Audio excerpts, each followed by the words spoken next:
আমরা ছাত্র রাজনীতি নিয়ে আমাদেরকে একটা মারামারির মধ্যে রেখে দিচ্ছে। যে ধরেন আমরা এখন জিনিসটাকে কিভাবে দেখছি, আমরা মুখে বলি আর না বলি, আমাদের এখানে গোটা রাজনীতির যে মেরুকরণটা, সেই মেরুকরণটা এরকম দাঁড়িয়ে গেছে যে সামনের দিনে হয়তো বিএনপি ক্ষমতায় আসবে, ক্ষমতায় আসলে ছাত্রদল সেই সব নিপীড়ন শোষণ করবে যেগুলি ছাত্রলীগ করেছে।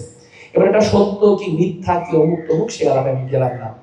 আমি বলার চেষ্টা করছি যে সেটিকে ঠেকাতে হলে আপনার কি লাগবে, যে কারণে ডাকসু নির্বাচন নিয়ে এত তোড়জোড় যে ডাকসু লাগবে, কারণ ডাকসু না হলে রাষ্ট্রীয় যে ক্ষমতা কাঠামো, সেই ক্ষমতা কাঠামোর উল্টো দিকে বিশ্ববিদ্যালয়ে একটা কাউন্টার ফোর্স বা একটা প্রতিরোধী ক্ষমতা কাঠামো দাঁড়াবে না। তাহলে তাই যদি হবে, তাহলে এই যে আমরা এতগুলো ছাত্র সংগঠন মিলে বললাম যে ভিসি কে আল্লাহর ওয়াস্তে আর ডাকসু সভাপতি বানায়েন না, সেই কথা কেউ কর্ণগোচর করলো না কেন? ভিসি যদি সভাপতি হন, তার মানে হচ্ছে যিনি যেই সরকার আসবে সেই সরকারের নিয়োগকৃত ভিসি এই বিশ্ববিদ্যালয় চালাবেন, তিনি আবার ছাত্র সংসদের প্রধান থাকবেন। তাহলে এখন তিনি ছাত্র সংসদের প্রধান থাকলে তিনি নির্ধারণ করতে পারবেন কোন কোন এজেন্ডায় কথা হয়, তিনি নির্ধারণ করতে পারবেন কাকে কাকে বাদ দেওয়া হয়, তিনি আর অসংখ্য একনায়কতান্ত্রিক ক্ষমতা তাকে ধরিয়ে দেওয়া আছে।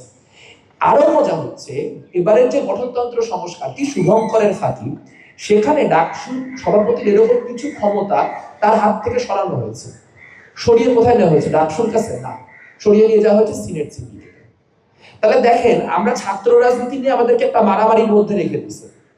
উপরে যে শিক্ষক রাজনীতি তাই নিয়ে কোনো কথা হচ্ছে না। তাহলে আপনার সিনেট সিন্ডিকেট ভিসি সব দলীয় নির্ধারণের মধ্যে থাকবে, তারা ক্ষমতা কাঠামো নিয়ন্ত্রণ করবে, আবার তারাই ডাকসুকে সব চাইলে মানে তাদের পছন্দ হলে ডাকসু একটা জিনিস নিয়ে কথা বলার অধিকার থাকবে, না হলে থাকবে না।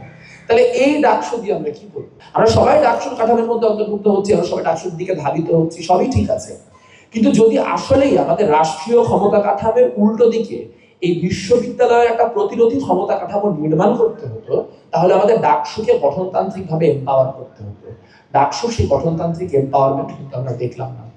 আমরা আরো যেটা দেখলাম না সেটা হচ্ছে, ধরেন আজকে ফ্যাকাল্টি গুলিতে যে ক্রাইসিস হচ্ছে, ধরুন কোনো একটা ফ্যাকাল্টিতে কোনো একজন আওয়ামীপন্থী শিক্ষক, সে আওয়ামীপন্থী শিক্ষকের বিরুদ্ধে আওয়াজ উঠছে যে তাকে এই ডিপার্টমেন্ট থেকে বিতাড়িত করতে হবে। তার পক্ষে কিছু লোক দাঁড়িয়ে বলছেন যে তিনি আওয়ামী লীগ করতে পারেন কিন্তু তিনি ফৌজদারি অপরাধ করেননি। এখন এটা মীমাংসা কি করবে? একটা হতে পারে শিক্ষকরা নিজেরা নিজেরা মীমাংসা করবে, অথবা হতে পারে যে এরকম বিভিন্ন রকম র্যান্ডম কাঠামো বানিয়ে প্রত্যেকটা ফ্যাকাল্টিতে কিছু লোককে আপনি ফ্যাকাল্টি প্রতিনিধি হিসেবে দাঁড় করায় দিবেন, তারা ফ্যাকাল্টি ছাত্র প্রতিনিধি হিসেবে দাঁড় করায় দিবেন, তারা ঘটনার সমাধান করবে। এর কোনোটাই নিয়মতান্ত্রিক হয় না। তাই আমরা শুরু থেকে একটা কথা বলছিলাম যে ডাকসুতে আপনার অনুষদ ভিত্তিক যে প্রতিনিধিত্ব, সে অনুষদ ভিত্তিক প্রতিনিধিত্ব নিশ্চিত করেন, সে অনুষদ ভিত্তিক প্রতিনিধিত্ব নিশ্চিতের আলাপেও কেউ সায় দেয়নি।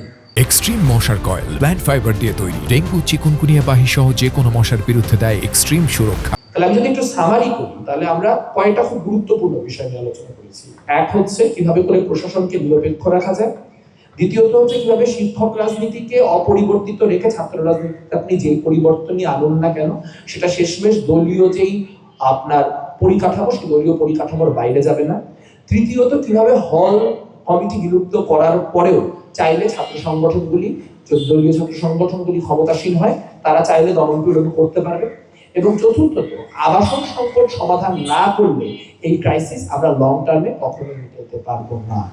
কিন্তু দুঃখের বিষয়, পরিতাপের বিষয় হচ্ছে এই আলোচনাগুলো এরকম কয়েকজন মানুষকে নিয়ে আমরা এরকম বিভিন্ন রকম কাঠামোতেই করছি, কিন্তু বৃহত্তর অর্থে বিশ্ববিদ্যালয়ের রাজনীতি ঘুরে ফিরে সেই কয়েকটি আলাপ দ্বারাই পরিচালিত হচ্ছে, যেখানে শিক্ষার্থীদের একটি লেজিটিমেট ভয় বা ট্রমাকে কাজে লাগিয়ে একটা বড় ধরনের কি বলবো অপরাজনীতি এবং বিরাজনীতির চেষ্টা হচ্ছে।